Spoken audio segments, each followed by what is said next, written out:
ಕೊಟ್ಟು ತಿನ್ನುವುದರಲ್ಲಿ ಜೀವನದ ಸಾರ್ಥಕತೆ ಅಡಗಿಕೊಂಡಿದೆ ಎನ್ನುವ ಮಾತನ್ನು ನಾನೆಲ್ಲೂ ಕೇಳಿದ್ದೆ. ಆದರೆ ಇಂದು ಅದರ ಅರ್ಥವನ್ನು ನಿಜವಾಗಿ ತಿಳಿದುಕೊಂಡೆ. ಎಲ್ಲರಿಗೂ ನಮಸ್ಕಾರಗಳು. ನಾನು ನಿಮ್ಮ ಅಭಿಜ್ಞಾ ಹೆಗಡೆ ಮುದ್ರಾಡಿ. ನಾನು ಭೇಟಿ ಕೊಟ್ಟಂಥ ಸ್ಥಳ ಅಪರೂಪವಾಗಿತ್ತು. ಆದರೆ ಅಲ್ಲಿದ್ದಂತಹ ಸರಳ ಸಜ್ಜನಿಕೆ ವ್ಯಕ್ತಿತ್ವದ ವ್ಯಕ್ತಿಯೊಬ್ಬ ಅಳಿಸಲಾಗದ ಗುರುತನ್ನೇ ಮೂಡಿಸಿದ್ದ. ಯಾರೋ ಬರೆದ ಪತ್ರವನ್ನು ಓದುತ್ತಾ ಇದ್ದಂತಹ ವ್ಯಕ್ತಿ ನಮ್ಮನ್ನು ನೋಡಿದ ಕ್ಷಣ ತುಸು ಮಾತನ್ನೇ ಆರಂಭಿಸಿದ್ದ. ಮನೆಯಲ್ಲಿ ತುಂಬಿಕೊಂಡಂಥ ಒಂದಿಷ್ಟು ಪ್ರಶಸ್ತಿಗಳನ್ನು ವೀಕ್ಷಿಸಿದಾಗ ಸಾಹಿತ್ಯ ಲೋಕದಲ್ಲಿ ತಾನೊಬ್ಬ ಸಾಧಕ ಎನ್ನುವುದು ನನ್ನೊಳಗೆ ಅರಿವಾಗಿತ್ತು.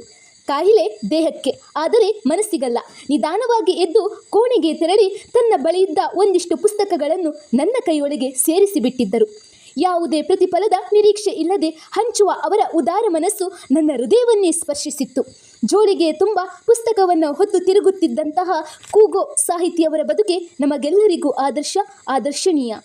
ಜೀವನದ ನಿಜವಾದ ಶ್ರೀಮಂತಿಕೆ ನಾವು ಎಷ್ಟು ಸಂಪಾದಿಸಿದ್ದೇವೆ ಎನ್ನುವುದಲ್ಲ ಎಂದರಿತುಕೊಂಡು ನನ್ನ ಜೋಳಿಗೆಗೆ ಪುಸ್ತಕವನ್ನು ನೀಡಿದ ಆ ಸಂತನಿಗೆ ಧನ್ಯತೆಯನ್ನು ಸಲ್ಲಿಸುತ್ತಾ ಈ ಪ್ರಯಾಣ ಮುಂದುವರೆಯಿತು.